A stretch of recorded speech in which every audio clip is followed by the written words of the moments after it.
नमस्कार, मैं हूं इंद्र मोहन। मध्य प्रदेश की तर्ज पर ही अब राजस्थान में भी बगावत हो चुकी है कांग्रेस में, और इस बार फिर से बगावत जिस तरीके से मध्य प्रदेश में नंबर 2 के नेता ज्योतिरादित्य सिंधिया ने किया था, ऐसे ही अब राजस्थान में सचिन पायलट की तरफ से ये बगावत है। सचिन पायलट ने दिल्ली में डेरा जमा लिया है और ये कहा जा रहा है कि उनके साथ 30 विधायक हैं। हालांकि जो कांग्रेस पार्टी ने व्हिप जारी की है उसमें जो कांग्रेस पार्टी के फिलहाल इंचार्ज हैं अविनाश पांडे, उनका कहना है कि 109 विधायक शामिल होंगे इस मीटिंग में। हालांकि अभी तक जो खबर आ रही है उस खबर के अनुसार 90 विधायक मीटिंग में शामिल हुए हैं, बाकी नदारत हैं। लेकिन यह भी कहा जा रहा है कि शायद सचिन पायलट की घर वापसी हो सकती है, उनकी नाराजगी को दूर किया जा सकता है।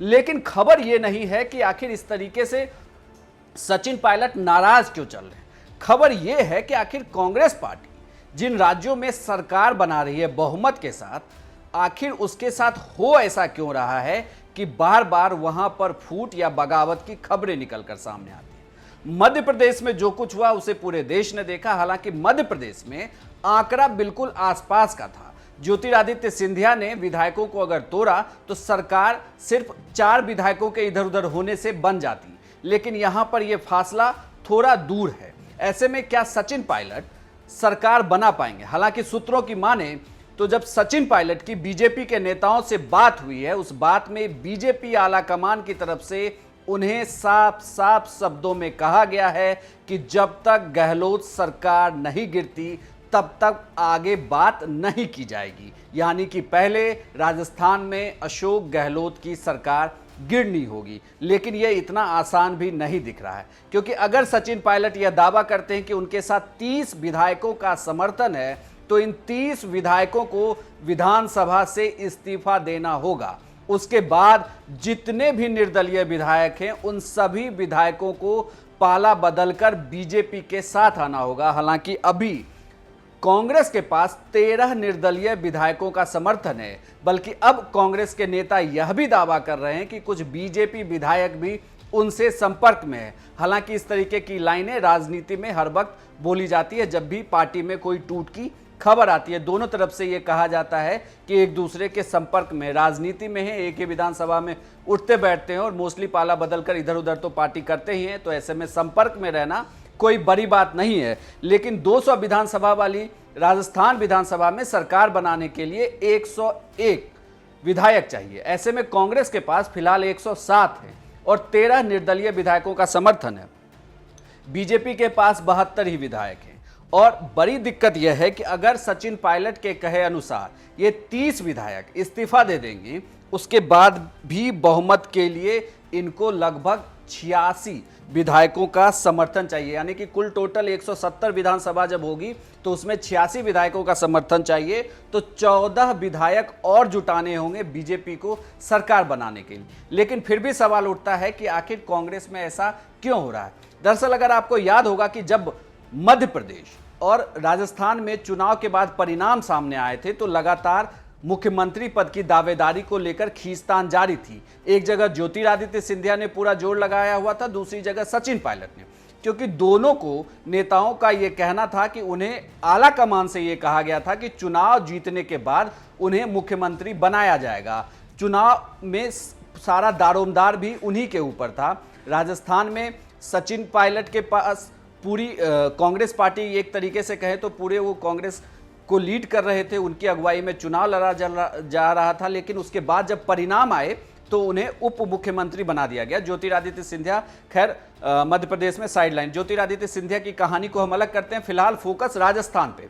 राजस्थान के लिए यह कहा जा रहा है कि राहुल गांधी की तिकड़ी में राहुल गांधी, ज्योतिरादित्य सिंधिया और सचिन पायलट, इन तीनों नेताओं की तिकड़ी थी। सबसे पहले ज्योतिरादित्य सिंधिया अलग हुए, लेकिन ज्योतिरादित्य सिंधिया और सचिन पायलट की दोस्ती बहुत गहरी है। बल्कि यह भी कहा जा रहा है कि कल 40 मिनट तक दोनों नेताओं की दिल्ली में मुलाकात होती है, दोनों नेताओं की बातचीत होती है। और यह भी कहा जा रहा है कि अगर राजस्थान में सरकार गिर जाती है तो उसके लिए भी कहीं ना कहीं ज्योतिरादित्य सिंधिया ही जिम्मेदार हो सकते हैं। वही क्योंकि उनके ही पार्टी से हटने के बाद सचिन पायलट को भी इस तरीके से रास्ता दिख रहा है। हालांकि सचिन पायलट के करीबी ये बता रहे हैं कि सचिन पायलट की लगातार राजस्थान में अवहेलना की जा रही थी। उन्हें किए हुए वादे के अनुसार ना तो कोई विभाग दिया गया और ना ही उस तरीके से कोई भी पद दिया गया, और लगातार पार्टी में उनके और उनके समर्थकों को दरकिनार करने की कोशिश की जा रही थी, जिसके बाद से ये फिलहाल जो कांग्रेस पार्टी के अंदर ये जो व्यवस्था बन रही है, इसका यही परिणाम है।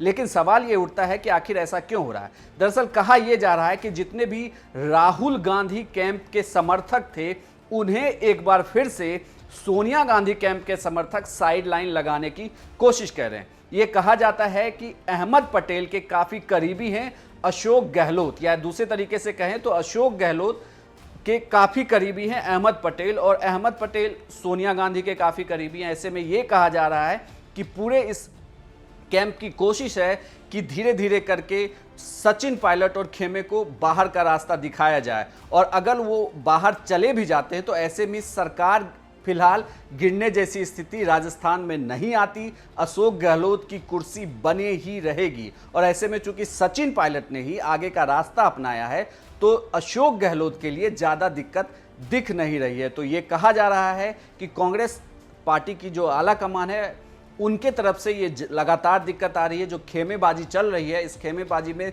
संतुलन नहीं होने की वजह से बातचीत नहीं हो पा रही। ये भी कहा जा रहा है कि सचिन पायलट ने मुलाकात के लिए समय मांगा, लेकिन उन्हें ना तो सोनिया गांधी से उनकी मुलाकात हो पाई, ना ही राहुल गांधी से उनकी मुलाकात हो पाई, जिसके बाद विवाद बढ़ता गया।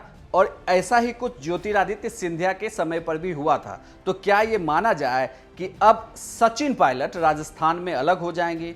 क्या वो कांग्रेस से अलग अपनी कोई पार्टी बनाएंगे, या फिर वो भी बीजेपी में शामिल हो सकते हैं? हालांकि बीजेपी में शामिल होने को लेकर अभी तक कोई पुख्ता खबर नहीं है, ना ही किसी बीजेपी के नेता ने सामने आकर ये कहा है कि सचिन पायलट का वो स्वागत करते हैं। लेकिन बड़ा सवाल यही है कि आखिर क्यों बार बार कांग्रेस जिन राज्यों में सरकार में है, वहां पर उन्हें दिक्कत का सामना करना पड़ रहा है। बार बार क्यों उनके युवा नेता, खास करके युवा नेता, क्यों नाराज हो रहे हैं, वो भी बड़े चेहरे जिनकी बदौलत उन्होंने विधानसभा चुनाव जीता। लगातार इस खबर पर हमारी नज़र बनी हुई है। जो भी अपडेट होगा हम आपको लगातार अपडेट देते रहेंगे।